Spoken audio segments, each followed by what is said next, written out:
বিশ্বাস করতে না চাওয়ার কি আছে জেঠুমণি? আরে বাবা, আমি তো বলছি আমি সত্যি খুব ভালো আছি।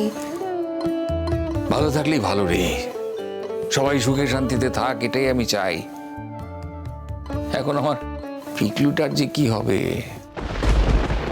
হয়তো ওদের আবার মিলমিশ হয়ে যাবে। শিরিন দূরে থেকে হয়তো বুঝতে পারবে ও যা করেছে ভুল করেছে। গুড্ডি নামক কাঁটাটি যদি ওর জীবন থেকে চলে যায় তাহলে ওর আর কিসের চিন্তা? ও ঠিক ফিরে যাবে পিকলুর কাছে, বা পিকলুই হয়তো ওকে আবার ফিরিয়ে আনবে। একটা বাচ্চা আসছে পৃথিবীতে, একটা নতুন প্রাণ, ওদেরই সন্তান। অন্তত বাচ্চার স্বার্থে ওদের একসঙ্গে থাকা উচিত। তবে কিছুদিন দূরত্বে থাকা আমার মনে হয় ভালো। এত বড় একটা ঘটনা ঘটেছে তো। এখন পিকলুকে যদি জোর করা হয় ওকে রাখার জন্য, তাহলে আমার মনে হয় পুরো ব্যাপারটা গন্ডগোল হয়ে যাবে। তাই আমরাও আর কেউ জোর করিনি ওকে রাখার জন্য। বুঝতে পেরেছি, দেখা যাক, ঈশ্বরের হাতে ছাড়া রইল।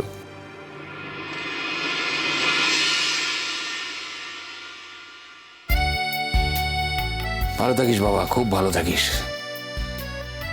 আর গুড্ডি, মাঝে মাঝে আসিস, এই কথাটা তো বলতে পারবো না।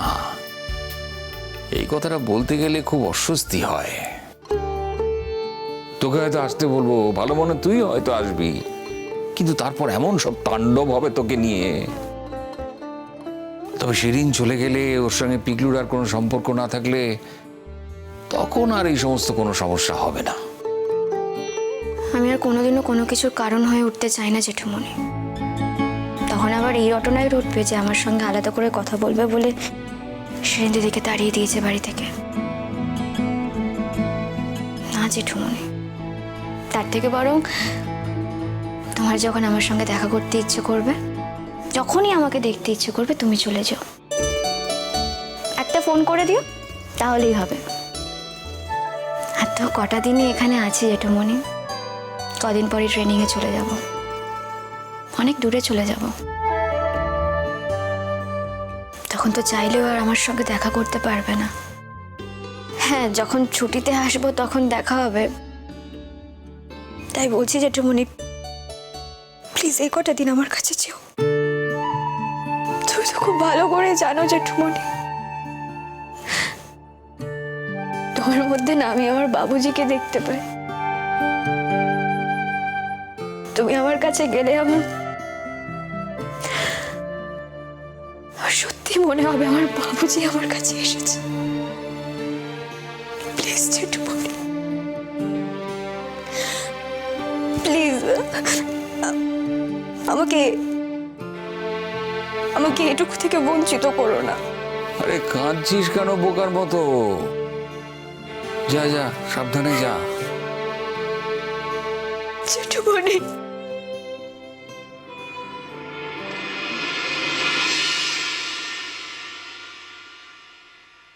দেখো শিরিন, আমার মন যদি একবারও বলতো তাহলে আমি তোমাকে যেতে দিতাম না, কিন্তু আমি সত্যি আনডান, আমি অপারগ, কিছু করার নেই আমার।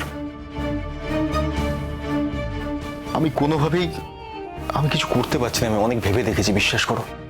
আমি জানি শিরিন, এই সময় আমি তোমার পাশে থাকতে পারছি না, যে সময় হয়তো সব থেকে বেশি জরুরি তোমার পাশে থাকা, কিন্তু আমি আমি আমার কিছু করার নেই। আমি জানি আমার বাচ্চা তোমার শরীরে আছে, তোমার অনেক বেশি মানসিকভাবে আমার সাপোর্ট প্রয়োজন, কিন্তু আমি পারছি না। আমি তোমাকে মুখে বলবো যে আমি তোমার সঙ্গে মানসিকভাবে অ্যাটাচড, কিন্তু আদতেও আমি তোমার সঙ্গে মানসিকভাবে আমার কোনো অ্যাটাচমেন্টই নেই। আমি তোমাকে আর ঠকাতে পারবো না শিরিন। তার থেকে এটা অনেক ভালো শিরিন, তোমার বাবা মা আছে, তোমাকে তারা ঠিক মতো দেখে রাখবেন। টাকা পয়সার যদি কোনো অসুবিধা হয়, তুমি চাও কিংবা না চাও, তার জন্য আমি আছি। তুমি এই সম্মান নিয়ে থাকো, দূরে থাকো, অনেক ভালো থাকবে। তার মানে কিন্তু এটা নয় যে আমি বলছি যে আমি নিজেকে এমনভাবে সরিয়ে নেবো যে তুমি কালকে কোনো বিপদে পড়লে আমি তোমার ডাকে সাড়া দেবো না। আমি অলওয়েজ আছি, আমাদের বাচ্চার জন্য আমি অলওয়েজ থাকবো, কোনো অসুবিধা নেই। আমাদের মধ্যে তার টকিং টার্মস বন্ধ হয়ে যাচ্ছে না। আর আমি পৃথিবীর কোনো এমন প্রান্তরেও চলে যাবো না যে আমি সেখান থেকে ফিরে আসতে পারবো না তোমার কাছে। আমি আছি, আমি অলওয়েজ আছি। আর তাছাড়া আমরা তো একে অপরের শত্রু নই যে আমাদের কথা বলাই বন্ধ হয়ে যাবে, তা তো নয়। আর তোমাকে আবারও বলছি যে তোমার যদি সত্যি একা থাকতে থাকতে কখনো মনে হয় যে তোমার যদি অনুতাপ তোমাকে শুদ্ধ করে তোলে, আমি আবারও বলছি আমি আছি, আমি আসবো। সেরকম যদি আমার মনে হয় আমি তোমাকে নিজেই ফিরিয়ে আনবো। আমি তোমাকে এইটুকু কথা দিতে পারি যে আমি সব সংসার টংসারে আর কিছু করবো না, না অন্য কোনো মেয়ের সঙ্গে কিছু সংসার করার কথা ভাববো না, কারো পিছনে ছুটবো, এরকম কিছুই করবো না। গুড্ডি ভালো আছে, গুড্ডি নিজের সংসার নিয়ে ব্যস্ত থাকবে, গুড্ডি চাকরি করতে যাবে, আমি নিশ্চিন্ত। আমার সত্যি একটা দায়িত্ব ছিল ওর প্রতি, এটা তো সত্যি যে আমি তো খুবই অমানবিক ভাবে ওকে এই বাড়ি থেকে চলে যেতে বাধ্য করেছিলাম, খুবই অপমান করেছিলাম একসময় ওকে। তার জন্য সবসময় আমার ভেতরে একটা গভীর অপরাধ বোধ কাজ করতো, খুব খুব কাজ করতো।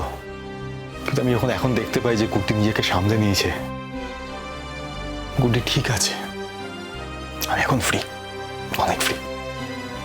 দেখো শিরিন, একটা কথা বলি তোমাকে, সব সম্পর্কের জন্য, পৃথিবীতে সমস্ত সম্পর্কের জন্য একটা সময় লাগে, সে সম্পর্ক ভাঙতেও সময় লাগে, ঘুরতেও সময় লাগে। আমার আর তোমার যে সম্পর্কটা আমরা শেয়ার করতাম, সেটা ভেঙে টুকরো টুকরো হয়ে গেছে শিরিন।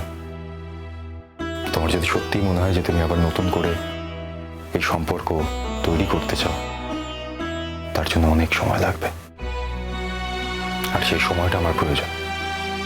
আমি আশা করবো যে তুমি আমার কথা বুঝতে পারবে।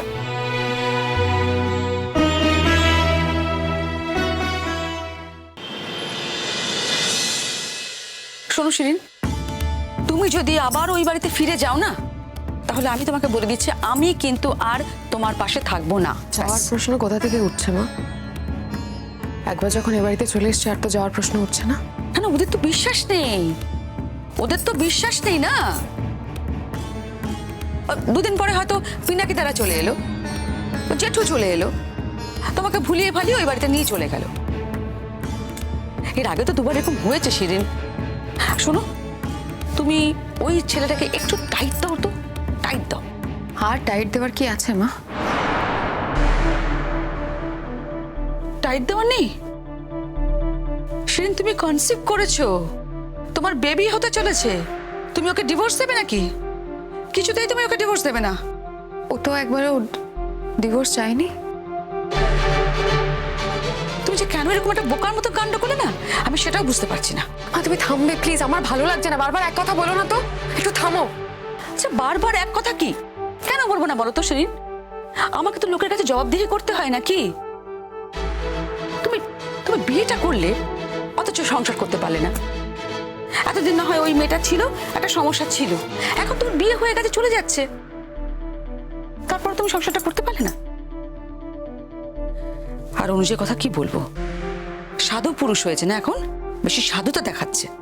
এতদিন ধরে যে অসাধুতা করে এসেছে সেটাও ভুলে গেছে। হ্যাঁ, ও যা যা করেছে খুব ভালো কাজ করেছে কে? আর তুমি কেনই বা সবকিছু মুখ বুঝে সহ্য করো বলো তো? কেন প্রতিবাদ করো না? হ্যাঁ, তোমার জায়গায় আমি যদি হতাম না শিরিন, দেখতে আমি কি করে এটাকে ফাইট করতাম। তোমার কেন মনে হচ্ছে যে আমি ফাইট করিনি? তুমি না জানে কেন কথা বলছো? কিচ্ছু না জেনে কথা বলছি না শিরিন, আমি তো চোখের সামনে দেখেছি, আমি যা দেখেছি আমি সেটাই বলছি। কি জানো তো, তুমি না ভীষণ বোকা, ভীষণ বোকা একটা মেয়ে। প্রথম থেকে ওই মেয়েটাকে টাইট দেওয়া উচিত ছিল, তখন সেটা না করে নিজের সংসারে ঢুকিয়েছো। খুব ভালো শাস্তি গিয়েছিলে, তুমি ভেবেছিলে ওর সঙ্গে ভালো ব্যবহার করে ওকে শুধরে দেবে। কি হলো কি? ও কিন্তু ঠিক ওর যা যা মুনাফা নামার ঠিক নিয়ে বেরিয়ে গেল। ও সব চাই, ওর অনুজকেও চাই, যুধাজিৎকেও চাই। মাঝখান থেকে জিতলো কিন্তু ও। তুমি একই কথা কেন বলে যাচ্ছ বলো তো মা? লড়াই লড়াই, আমি তো কোনো লড়াইতে নামিনি। আর ও কে যে আমি ওর সঙ্গে লড়াইতে নামবো? ওর সাথে আমার লড়াইতে নামার কোনো জায়গাই নেই। আরে বাবা, শেষ পর্যন্ত তো ওর সঙ্গেই লড়াইটা হচ্ছে, হলো তো। আর এই তোমার এক বাবা হয়েছে। এতবার করে বললাম যে ওদের এগেনস্টে কেস করো, কেস করো না। পুরনো বন্ধু, এই পুরনো বন্ধু তার ছেলে তার মেয়েটার জীবনটাকে যে শেষ করে দিচ্ছে সেদিকে নজর নেই। আর তুমি এখন বলছো যে তুমি চুপ করে থাকবে, হাত পা গুটিয়ে বসে থাকবে। এটাও আমাকে মেনে নিতে হবে।